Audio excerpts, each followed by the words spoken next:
एक छोटा सा बोर्ड रेहड़ी की छत से लटक रहा था। उस पर मोटे मार्कर से लिखा हुआ था कि घर में कोई नहीं है, मेरी बूढ़ी माँ फालिज जिंदा है। मुझे थोड़ी थोड़ी देर बाद उन्हें खाना और इतनी ही मर्तबा हाजत करानी पड़ती है। अगर आपको जल्दी है तो अपनी मर्जी से फ्रूट तोल लें और पैसे कोने पर रेगजीन के गत्ते के नीचे रख दीजिए। साथ ही रेट भी लिखे हुए हैं, और अगर आपके पास पैसे ना हो तो मेरी तरफ से ले लेना इजाजत है। वल्लाह खैरुर राज़िकीन। इधर उधर देखा, पास पड़े तराजू में 2 किलो सेब तोले, दर्जन केले लिए, शापर में डाले, प्राइस लिस्ट से कीमत देखी, पैसे निकालकर रेहड़ी के फट्टे के गत्ते वाले कोने को उठाया। वहाँ 100, 50 और 10-10 के नोट पड़े हुए थे। मैंने पैसे उसी में रख कर उसे ढक दिया। इधर उधर देखा कि शायद कोई मेरी तरफ मुतवज्जा हो, और शापर उठाकर वापस फ्लेट पर आ गया। इफ्तार के बाद मैं और भाई उधर गए। देखा कि एक बारिश आदमी,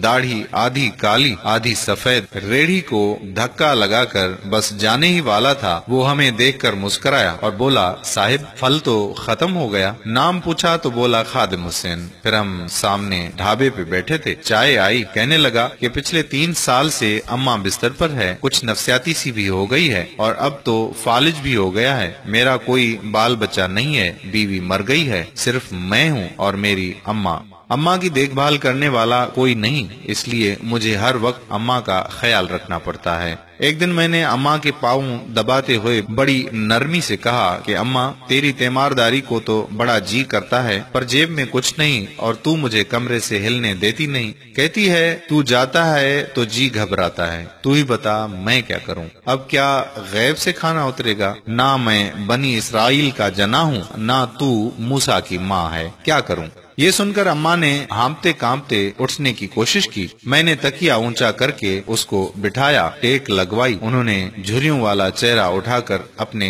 कमजोर हाथों का प्याला बनाया और न जाने रब्बुल आलमीन से क्या बात की। फिर बोली, तू रेहड़ी वहीं छोड़कर आया कर, तेरा रिस्क तुझे इसी कमरे में बैठकर मिलेगा। मैंने कहा, अम्मा क्या बात करती है? वहाँ छोड़ आऊंगा तो कोई चोर सब कुछ ले जाएगा। आजकल कौन लिहाज करता है? बिना मालिक के कौन खरीदार आएगा? कहने लगी, तू फजर को रेहड़ी फलों से भरकर छोड़कर आ जा, बस ज्यादा बक बक नहीं कर। शाम को खाली ले आया कर। अगर तेरा रुपया गया तो ये खालदा सुरैया अल्लाह से पाई पाई वसूल देगी। 2.5 साल हो गए हैं भाई साहब, सुबह रेहड़ी लगा जाता हूँ, शाम को लेके जाता हूँ। लोग पैसे रख जाते हैं, फल ले जाते हैं। ठेला थोड़ा ऊपर नीचे होता है, बल्कि कुछ तो ज्यादा रख जाते हैं। अक्सर तखमीना नफा लागत से 300-400 ऊपर ही जा निकलता है।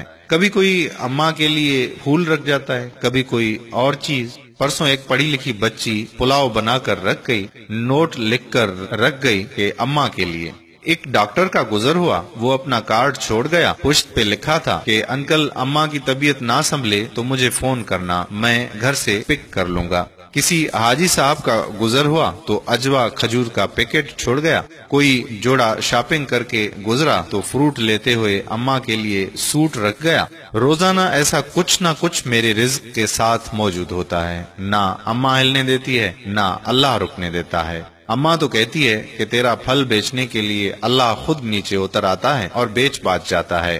भाई वो सोना रब एक तो रज़ाक है और ऊपर से रिटेलर भी है। अल्लाह अल्लाह। आखिर में मुझे अपने बच्चों से कहना है कि अगर आप फारिग हों और अपने वालिदैन को काम करते देखें तो फौरन उठकर उनकी मदद करें और उन्हें कहें कि अम्मी जान, अब्बा जान, लाइए मैं आपकी मदद करता हूँ। फिर देखें दुनिया और आखिरत की कामयाबियां कैसे तुम्हारे कदम चूमती हैं, इंशाअल्लाह।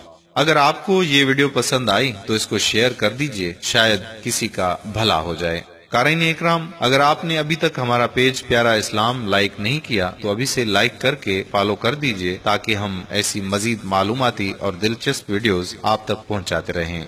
जज़ाकल्लाह खैरा। अस्सलामु अलैकुम व रहमतुल्लाहि व बरकातुहू।